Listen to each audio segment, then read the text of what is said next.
I don't know about you, but I sure do like light. I've lived at times in my life when I was out in the dark with camping trips, or I might be out in the dark in a cave. I didn't like it. I like light. I like daylight. I like lights in rooms. I like lights at windows that put lights in rooms. I'm a light person, and that's good because the Bible says when we come to know Christ, we're children of light, and I am one, both a child of God and a child of light. But what I want to think with you, or us think about today, is that thing of light.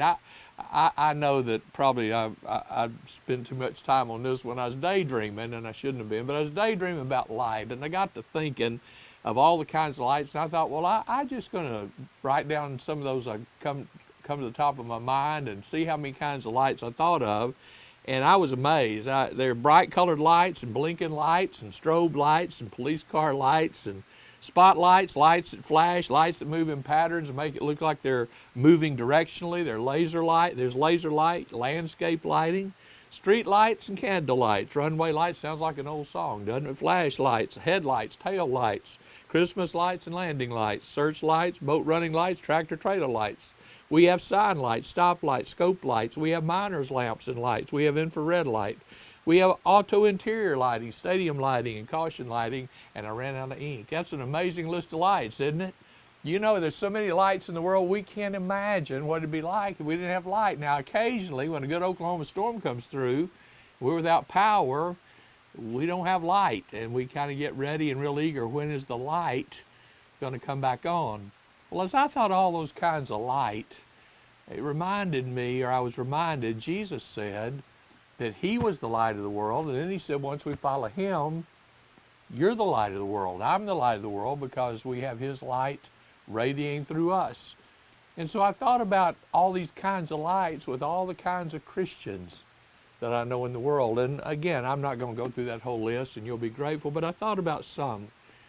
Some people like candlelight. Candlelight's great if you're in a quiet place having a wonderful meal and you just want a setting there that's reflective, and the little flicker of the light gives you just enough radiance that you can see, and it's warm and inviting and just kind of makes you feel good inside. But Christians like that. They're just good people. You like being around them. They have a soft, gentle nature. They welcome you, and when you're around them, you just feel like you're just at ease, and that's what a candlelight can do. But there's a problem with a candle. It's pretty limited. The amount of light it gives off is very limited, and furthermore, it's a pretty flimsy light. All it takes is one good gust of wind, and you don't have any light at all. That's the way it is with some Christians. The first good attack they go through, they quit. They're out of it. We also have colored lighting that are Christians. We have multicolored, multifaceted Christians. They're always festive. You see color lighting when you're at a festive place or a party or a celebration or a Mexican fiesta. I mean, it's the kind of light that kind of excites people.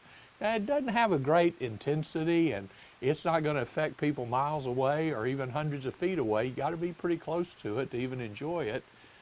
And when it's there, it makes you feel very lighthearted and fun-filled. That's the way some Christians are. They don't have a very broad light, and it's really, by standards of today, not a very bright light. But when you're around them, it's a lot of fun, and they're a lot of fun. And the problem is, if it's not fun, they're not going to be there. When it's hard work or suffering or difficulty, those fun-filled folks don't want to show up very often. I've also found there are Christians that are like blinking lights. You know what those are. They come on and go off, come on and go off. It's like the old Aggie joke asked, is your directional signal working? He said, yes, no, yes, no. Well, that's what a blinking light's like. It's on now and then it's off. It's on now. That's some Christians I know.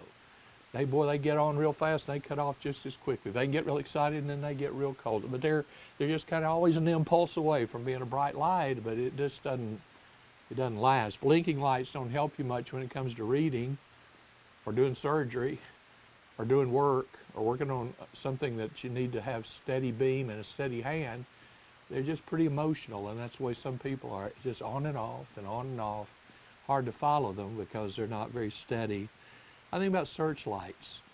Something about driving back into town after you've been away a while, or driving in a city where you've not been, and something's having a grand opening, and there's those huge beams of light going across the heavens, and you think, my soul, how far away is it, and how big is that light or those lights? And they just seem like they stretch into eternity. And if you've ever been near one, I mean, they're as big as a truck bed, and they're huge in diameter, and the intensity is enormous. And there are certain Christians that their life is like that light. They're strong in the faith, they're bold in their witness, they're generous in their giving, they're men and women of prayer, and goodness, the effect of their light stretches all the way into the heavens, and you can see them and their impact for miles.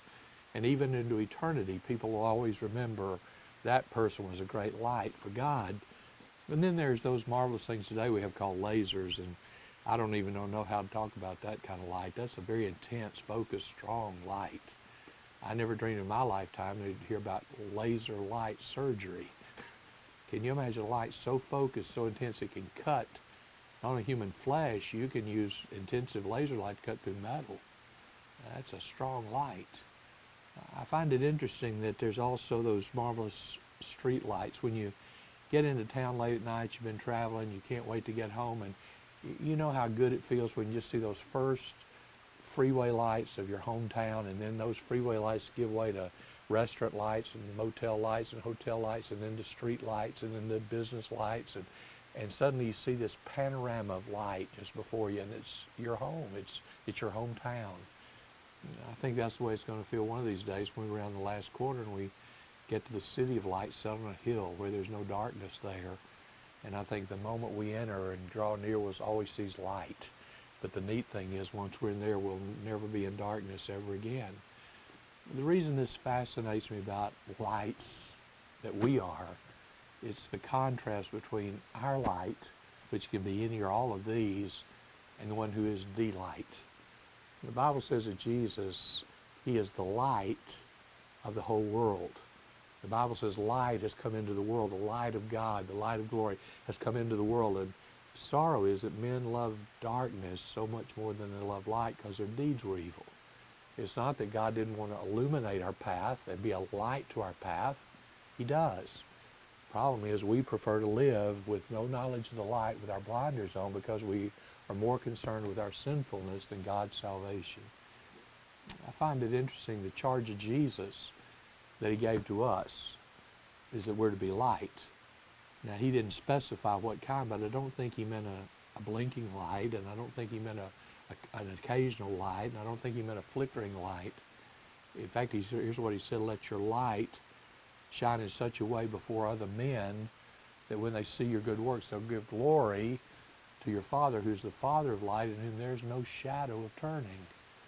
And so our challenge today is to be the light that God calls us to be, that radiant, bright, diligent light that causes others, when they're following us and the light of our lives, it leads them in the path of righteousness straight to the throne of God. So that along the ways we're walking in the light, we're bringing folks with us who too can find the light of Jesus Christ. Sure is a bright day outside, lots of light shining. I pray there's a more radiant light in your life. That's the light of Jesus. God bless you.